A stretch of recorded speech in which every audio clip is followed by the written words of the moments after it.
Allahumma salli ala Sayyidina Muhammad wa ashghili zalimin bil-zalimin. Allahumma salli ala Sayyidina Muhammad wa ashghili zalimin bil-zalimin. Sedikit aja, Pak. Sedikit aja, Pak. Ada berapa saksi, Pak? Ada berapa saksi, Pak? Kapasitasnya apa, Pak, tadi, Pak? Oke, Pak. Saksi, Pak, yang diperiksa hari ini berapa orang, Pak? Hari ini rencana 10 saksi. Tadi sudah 5. Kapasitasnya apa, Pak? Kapasitasnya 1 saksi yang ada di BAP yang tidak mau dihadirkan oleh JPU, kami coba perjuangan untuk hadir. Kemudian yang 4 saksi fakta yang tidak pernah diperiksa di penyidik. Jadi saksi fakta adalah saksi yang melihat, mendengar, dan mengalami peristiwa yang diceritakan itu. Jadi dari keterangan saksi yang pertama yang ada di BAP mengatakan, ini yang paling penting, soal WA ancaman. WA ancaman itu disebutkan bahwa saksi korban menjelaskan bahwa dia bertemu dengan saksi ini. Lalu dia menunjukkan WA itu kemudian atas saran orang ini menyuruh untuk mengikuti saja perintah. Tadi ditanyakan peristiwa itu tidak pernah ada. Jadi namanya murni 100% dicatut. Jadi peristiwa WA itu tidak ada dan sampai sekarang sidang pun WA itu tidak pernah muncul menjadi alat bukti. Walaupun ada HP, ada apa disita, tetapi bukti WA ancaman itu tidak ada. Sampai sekarang. Ini maksudnya WA ancaman. WA ancaman yang katanya kalau tidak datang kamu akan menyesal seumur hidup gitu loh. Jadi dari Mas Beki katanya kirim WA kepada korban, kalau kamu tidak datang malam ini kamu akan menyesal seumur hidup. Nah WA ini katanya diberikan pada saksi. Ini ada aku dapat WA ini gimana? Lalu saksi ini konon menurut cerita korban bahwa menyuruh untuk datang saja. Lalu kemudian datanglah temannya menjemput naik sepeda motor. Lalu ketemu dengan saksi yang lain yang juga sudah membantah. Jadi dari peristiwa yang kedua, itu dari peristiwa WA itu, dari 3 nama yang disebutkan di dalam dakwaan, 2 sudah membantah bahwa fakta itu tidak pernah ada. Saksi fakta loh ya, tidak pernah ada. Kemudian saksi fakta yang lain tadi, 4 yang sudah diperiksa, adalah saksi yang melihat langsung dan jarak hanya 2-3 meter dari proses interview.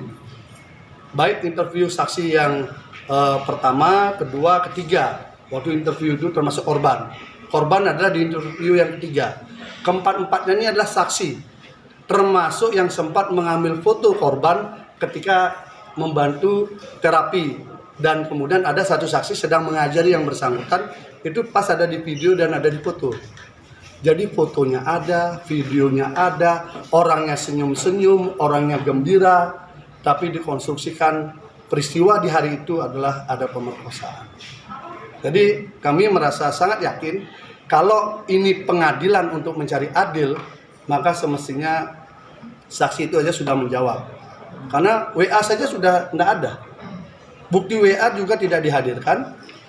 Saksinya juga yang disebutkan juga mengatakan tidak pernah melihat dan tidak pernah diajak ngomong. Bagaimana? Kemudian saksi ini pun juga katanya pernah menjemput korban di pasar untuk diajak ketemu di sebuah kafe dengan saksi rekaan dari yang lain. Itu juga dikatakan tidak pernah ada. Saya nggak pernah tahu soal itu gitu. Jadi betul-betul namanya dicatut dalam proses peristiwa itu. Dan siap juga sumpah membahalah. Saya tanyakan, kalau diadu siap nggak? Siap. Nah, kalau begitu sudah saksi-saksi yang ada, silahkan nanti kita lihat apakah ini pengadilan atau ini penghakiman tempat ini. Karena kami sudah berjuang membuka kotak Pandora tentang rekayasa yang begitu masif, begitu nyata dan terukur dari alat-alat bukti. Jadi saksi fakta ini tidak pernah diperiksa oleh penyidik. Penyidik mayoritas memeriksa saksi testimonium de auditu, saksi yang mendengar dari cerita orang.